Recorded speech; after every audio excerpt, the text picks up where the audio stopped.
Okay, so here's a short story time that I'm going to give to you that is relative to the matter at hand with Olivia. Now, I said I will only start my story times when I feel that donations were up to par, because to give my identity and personal stories only to expose myself to liabilities, big or small, the juice has to be worth the squeeze. As of right now, the level of participation and donation is moderate, in that I am still getting donations, but from the same select group of private donors. We need somebody to stand and step up, because this same group has been carrying the weight for some time now. And if you're really serious about supporting me and my efforts and funding new offerings like my story times, then you should consider donating whatever you can. Even if it's just $5, please consider donating as much as you can afford. Okay, around 2008, I had just gotten into a position financially where I could afford to invest in outside business ventures. I had liquid capital in the bank. I had access to more capital from relationships and banking, and I had years of project management experience.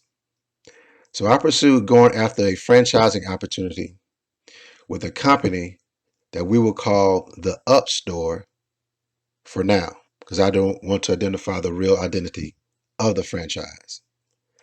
But for now, we'll call it the Up Store. And the Up Store is a competitor to the Postal Service, and they are located in mid-class to upper-class shopping centers. Okay? So you should know who the Up Store really is.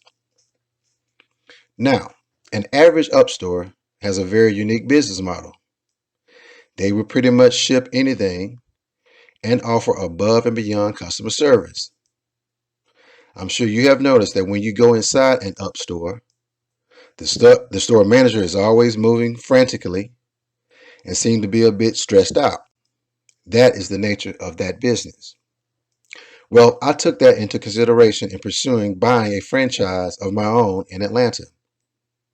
In doing so, I had to put money down in escrow for purchase of the business in the same manner that Liv had to put money down for the purchase of the home. One of my requirements before closing was for me to receive full documentation of financial reports for my review.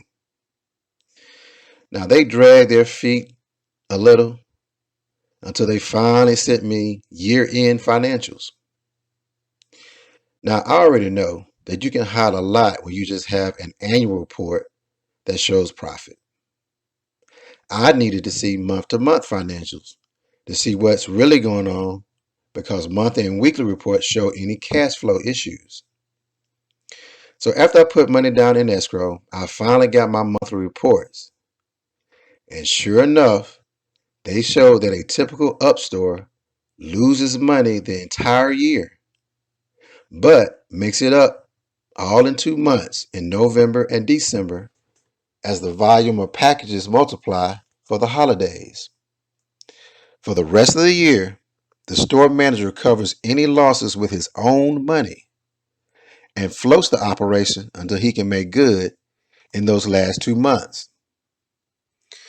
Now, as a single guy without a spouse to give me a financial cushion, and due to the fact that I don't like stress, I chose to back out of the deal. And I didn't know how to do it.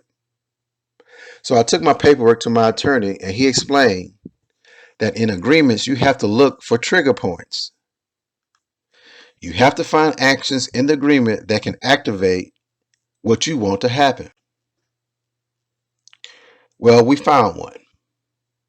In the agreement, it stated that you can get 50% of your escrow money back if you make a good faith effort to seek funding and can't get approved.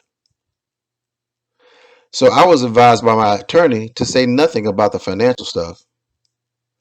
Just play the funding part out, and you're going to get what you wish for with the same outcome. So I went to banks I knew were out of my league, and I got letters of disapproval. I even went to one of my homeboys who worked in banking and told him to deny me. He was confused, but I explained to him later what was going on. So my advice to Liv today is to review your lease to own agreement and see if there is some provision that allows you to get out of the deal with some or all of your money. I know that this situation is rare, but hopefully you can find that lease agreement trigger